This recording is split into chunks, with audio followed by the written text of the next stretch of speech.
আসসালামু আলাইকুম ওয়া রাহমাতুল্লাহ। আলহামদুলিল্লাহ ওয়া কাফা ওয়া সালামুন আলা ইবাদিহিল্লাযিনা ইসতাফা, আম্মা বাদ। প্রিয় বন্ধুরা, এই মুহূর্তে আপনাদের জন্য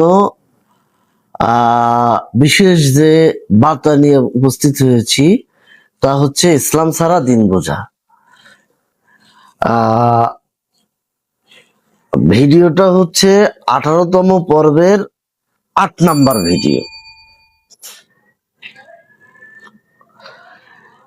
দিন গভীর জ্ঞান, শুধু আবেগ নয়।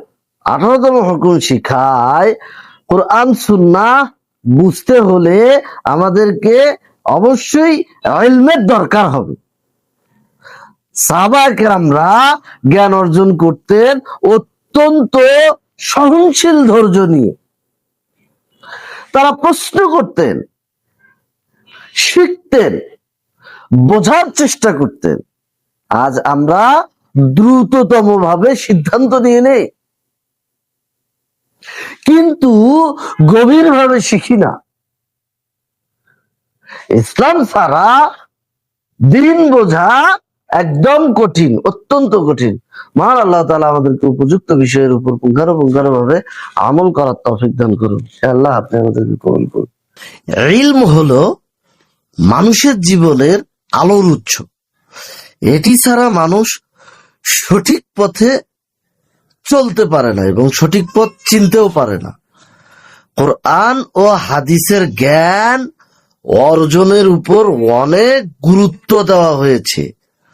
অজ্ঞতা মানুষকে ভুল ও গুনাহের দিকে নিয়ে যায়। তাই আমাদের প্রত্যেকের জন্যই ইলম অর্জন করা ফরজ। আউযু বিল্লাহি মিনাশ শাইতানির রাজিম।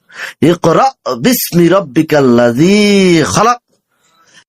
পড়ো তোমার প্রভুর নামে যিনি তোমাকে সৃষ্টি করেছেন। মর্মে একটা হাদিস আছে, তা হচ্ছে জ্ঞান অর্জন করা প্রত্যেক মুসলিম নর এবং নারীদের জন্য ফরজ। তলাবুল ইলমি ফারিদাতুন আলা কুল্লি মুসলিমিন। হাদিসটি হচ্ছে বুখারী মুসলিম সহিহ হাদিস। মহান আল্লাহ তাআলা আমাদেরকে জ্ঞান অর্জন করার তৌফিক দান করুন।